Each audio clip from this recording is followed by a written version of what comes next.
Sa isip-isip ni Yura na nag-uumapaw na magical power at walang katapusang stamina. At isa siyang Viscount Vampire, Yura, Devil Slayer, level 247. Mas malakas pa siya sa Baron rank Vampire, sinasabi ni Tiramet na ito lang ba ang mayroon siya. Isa lang siyang Contemporary Devil Slayer, Tiramet, level 366. Sa isip-isip ni Yura na bukod kay Earl Elphinstone, lahat ng mga rulers ng 10th cities ay lahat ay Viscount level. Imposible para sa isang tao na ma-handle ang isang boss level na halos hindi kayang pamahalaan ng isang team na 5. Ang mabuhay hanggang makabalik ang kanyang mga nakakalat na mga kasama ay ang pinakamagandang opsyon.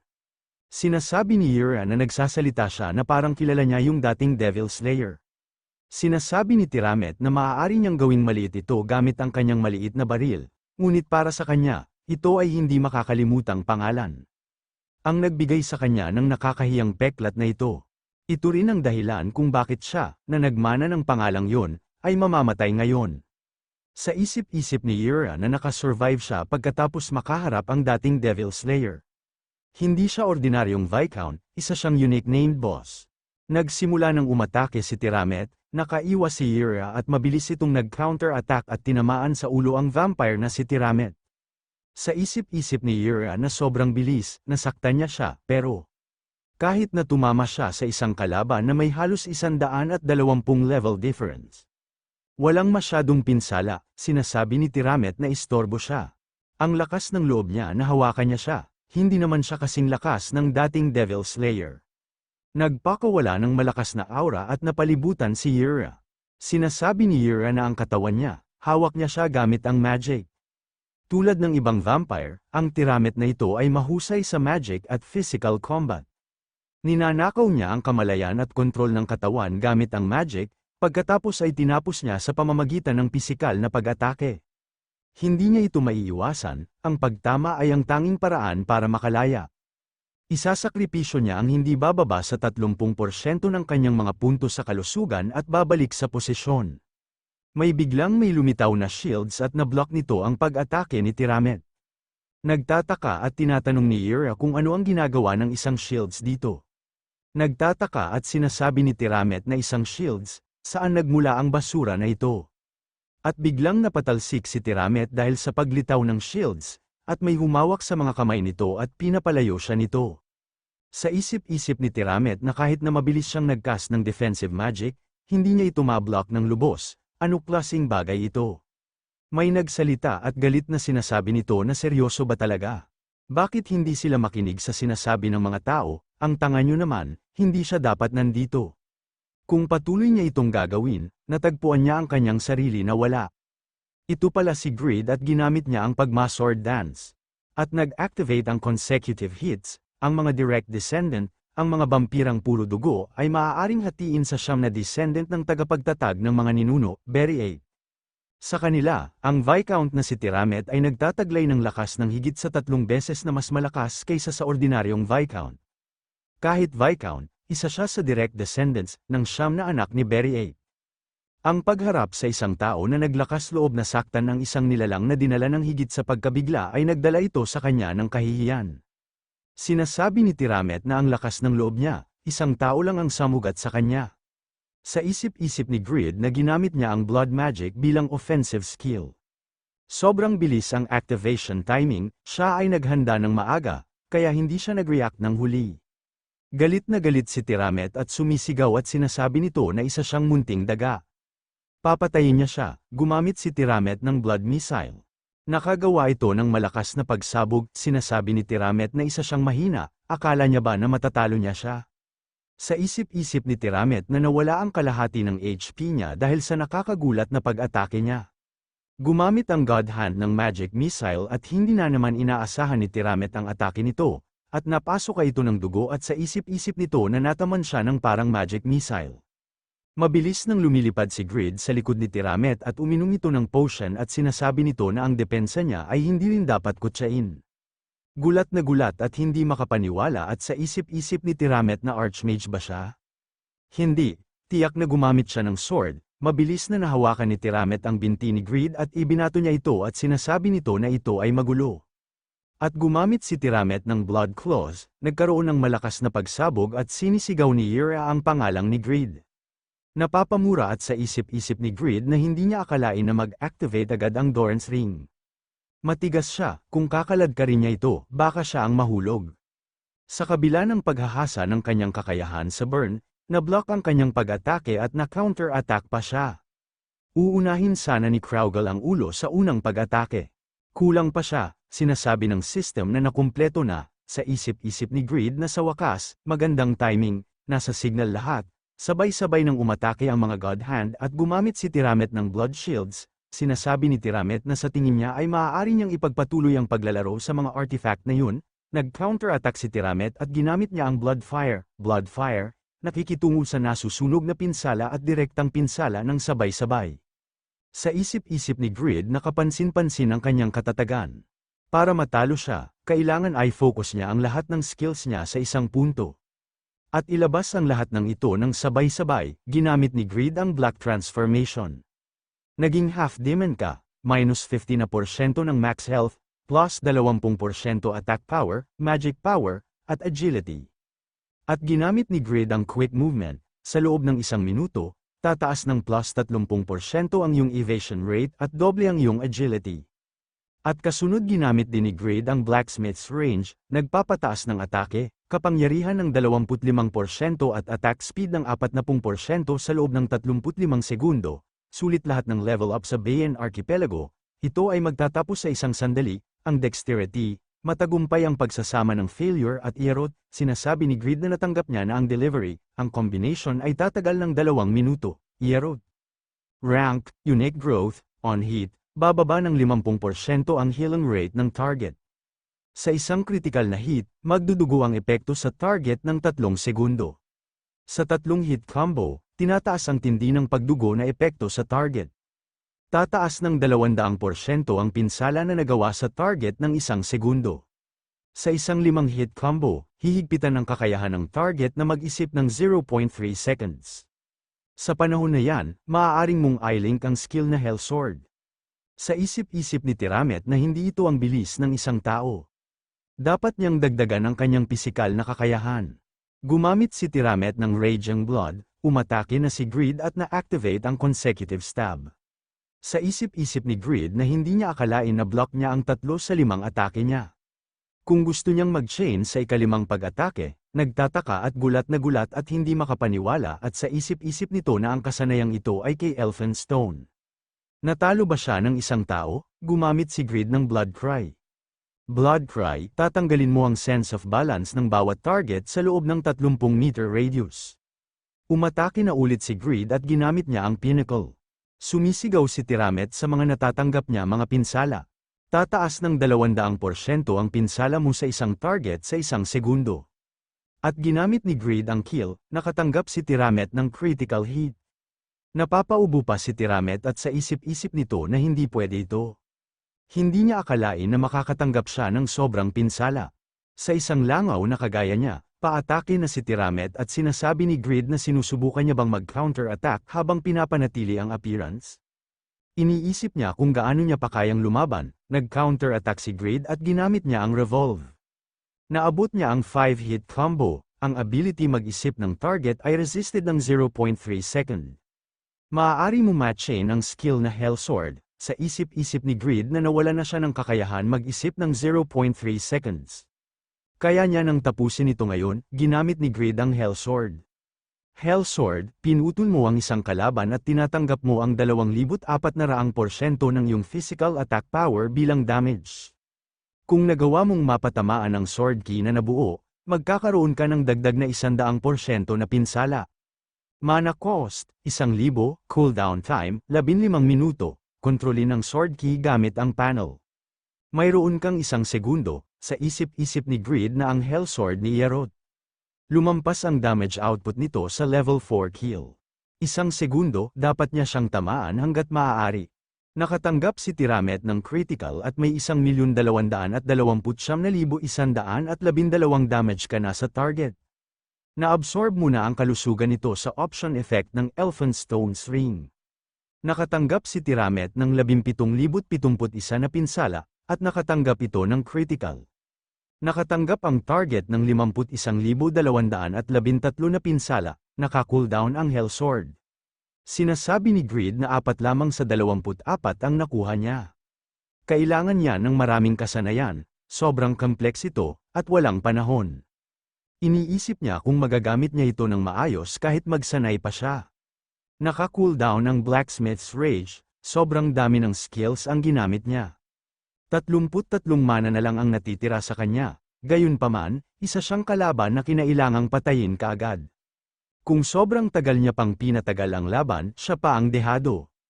Ngayon, kailangan niyang kunin, biglang tumalsik si Grid sa malakas na pressure na nanggagaling kay Tiramet at tumalsik siya sa lakas nito. Nagtataka at sa isip-isip ni Grid na buhay pa siya. Pero nakita niya ang kanyang health na bumagsak na. Hindi niya akalain na makakagawa siya ng wind pressure na kayang tumusok sa God Hand. Hindi na katulad ng dati ang kapangyarihan niya, sinasabi ni Tiramet na hindi nakatakatakang na natalo niya si Elphinstone. Mahina ang kanyang katawan, hindi katulad ng sa kanya. Well, simula yata nang pinahiya niya siya ng ganito, wala na siyang karapatang pagtawanan siya. Oh, hindi niya na kailangang magdusa ng ganito kung magagamit niya ng maayos ang magic. Ngunit wala siyang ibang pagpipilian, sa lahat ng mga kapatid niya, mahina siya lalo na sa paggamit ng magic. Ngunit bilang kapalit, medyo magaling siya sa paggamit ng kanyang magic power para sa regeneration, hindi lang yun, pero sa tuwing nabubuhay siya, nagiging mas malakas siya, hindi makapaniwala at sa isip-isip ni Grid na isang Viscount lang ang halimaw na katulad niya, batid pa ni Tiramet na ngayon, magsimula sila muli, kayong mga hamak na nilalang na hindi alam ang kanilang lugar. Ipagmalaki niya ang katotohanan na kaharap niya ang tunay na immortal, isang perpektong immortal. Sa Riden, nakikita nating si Lord na nagpapakita ng divine power. Sinasabi ni Damian na hindi niya akalain na matututo siya agad kung paano gamitin ang divine power sa isang buwan lang. Lord Chan, hindi siya henyo, kundi isa siyang ultra genius. Nakakatuwa tingnan ang templo na tinatayo, pero nakakaaliw din ang makita ang paglago ni Lord Chan. Lord Chan, binibigyang daan siya ng divine power na hindi lamang protektahan ang kanyang mga kaalyado, kundi takutin din ang mga nilalang tulad ng vampira. Kaya dapat matuto siya ng maayos, biglang tumayo si Lord nung nakita niya ang kanyang mama na si Irene at sinasabi nito na halika dito, Lord. Isang linggo pa lang simula nang maglakad siya, pero nakakalakad siya nang hindi nadadapa. Aking mahal na Lord, siya ay katulad ng kanyang ama. Parang ang galing niya sa lahat, dismayado naman si Ruby at sa isip-isip nito na ang kanyang kuya ay gumagamit pa ng diapers hanggang 5 taon. Sinasabi ni Irene na sigurado siya na magiging masaya ang kanyang ama kapag makita siyang lumalaki. Siguraduhin niya lang na manatiling malusog, kung gagawin niya yun, magagawa niyang maging kasing lakas niya ang kanyang ama. Na isang legend, pasugad na ang mga God Hand kay Tiramet at madali lang naman na block niya ito. Sinasabi ni Tiramet na walang kwenta. Hindi mahalaga kung gaano niya siya hiwain. Lalakas lang lalo siya nito, nakikita ng kanyang mga mata ang lahat ng ito, kayong mga walang kwentang langaw. Naka-call down ang quick movement, sa isip-isip ni Grid na sobrang tumaas ang kanyang stats at damage output. At least Elphinstone stock sa mostly AoE at CC attacks. Hindi niya akalain na ang isang Viscount ay magiging ganito kalakas. Kailangan niyang maghintay hanggang ma-reset ang mga cooldown sa kanyang mga kasanayan. Tumalong si Tiramet papunta kay Grid at sinasabi nito na huwag niyang sabihin na ikinukumpara niya siya sa mahinang nilalang na kagaya ni Elphinstone. Nagtataka at sa isip-isip ni Grid na kailan siya nakarating dyan. Hindi niya ito maiiwasan, tinamaan si Grid sa ginawang pagsipa ni Tiramet galing sa taas. Sinasabi ni Tiramet na ang dahilan kung bakit Viscount pa rin siya ay dahil ayaw niya na naabala siya. Napapasigaw si Grid sa mga nakukuha niyang pinsala at napasuka pa ito ng dugo. Sinasabi ni Tiramet na sabi niya palaban din siya, ngayon na naalala niya na gusto niya yon. Lalong magiging masaya ang pagwasak niya, hinawakan si Grid sa ulo at sabay tinuhad ito. Sumisigaw si Yura at tinawag si Grid sa kanyang totoong pangalan at naghahanda ito umatake. Ginamit mo ang mana at ni-refined ang extinction bullet. Ang iyong magic engineered gun ay hindi sumusuporta sa rifle mode. Napakataas ng tsansa ng extinction bullet misfiring.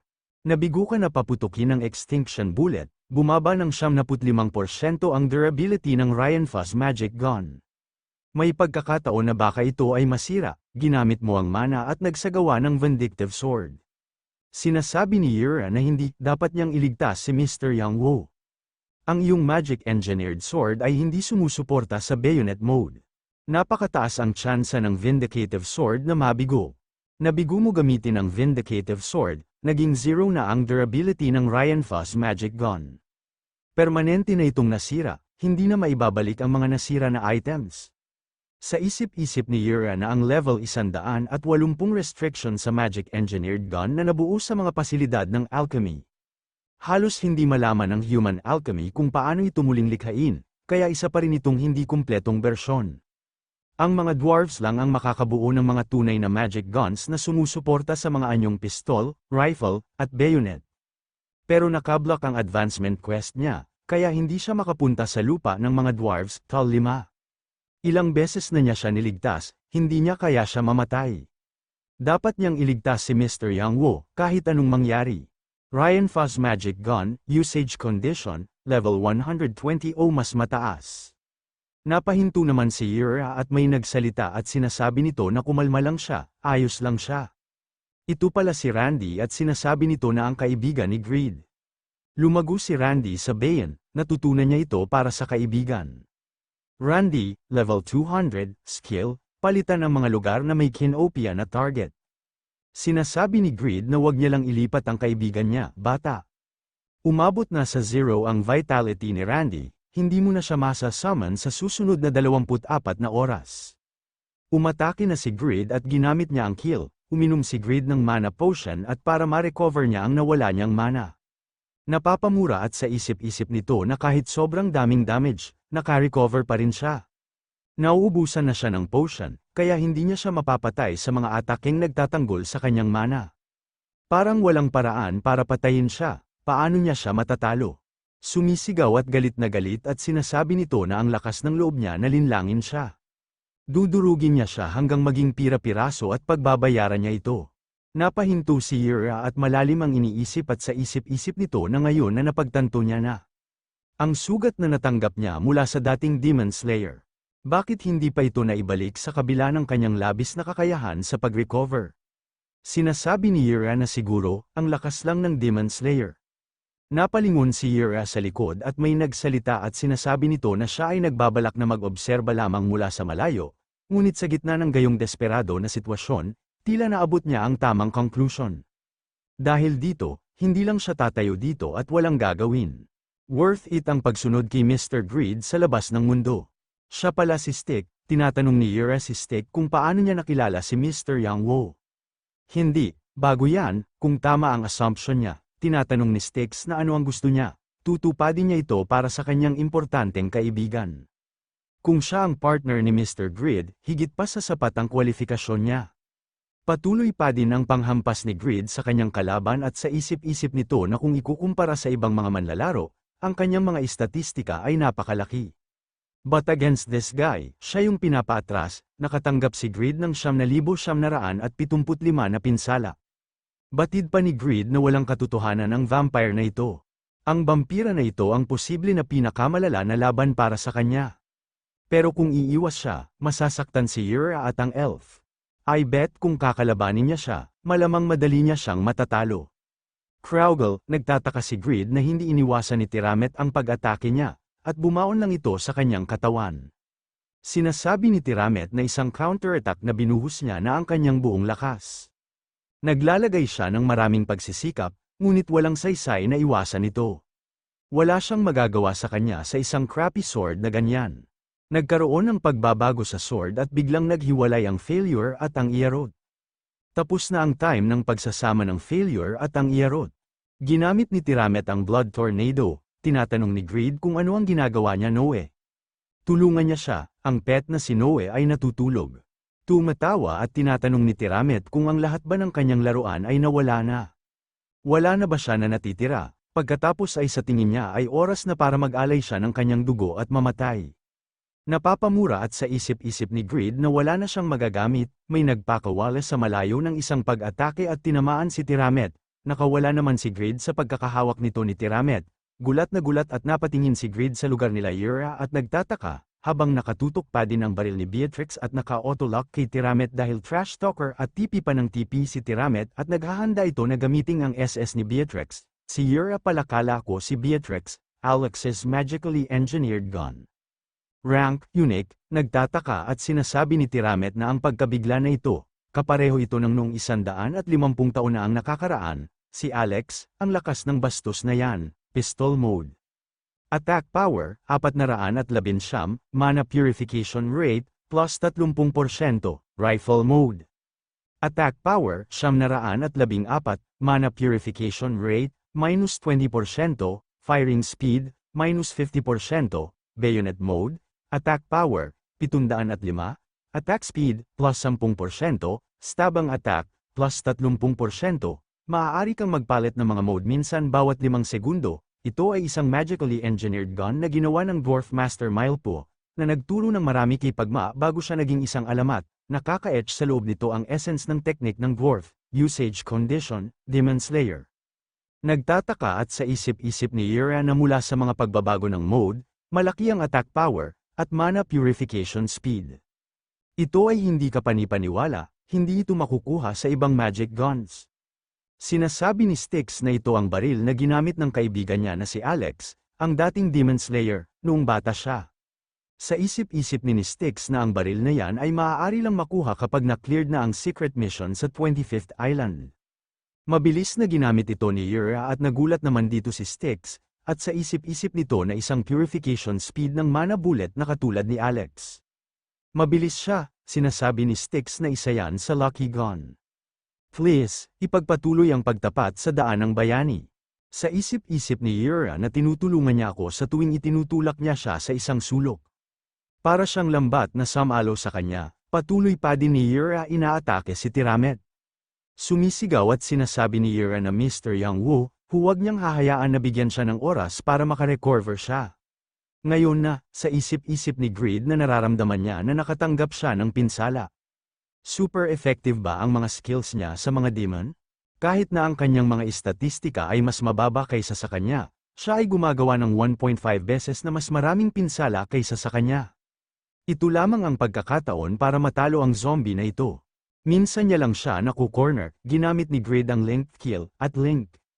Nakatanggap si Tiramet ng critical, ang option effect ng Holy Light Glove ay na-activate, 5 beses mo aatakihin ang target. Ang link ay umabot na sa level 6 damage output at ito ay tumaas, nakatanggap si Tiramet ng 12,630, 9,520, 10,170, 10,170, 9,910 na pinsala, napapamura at sinasabi ni Tiramet na matiyag ang tao, nagmamadali naman si Yura para atakihin si Tiramet bago pa ito makarecover. Ginamit ni Yura ang Vindictive Sword, Bayonet Mode, Attack Power, 705, Attack Speed, plus 10%.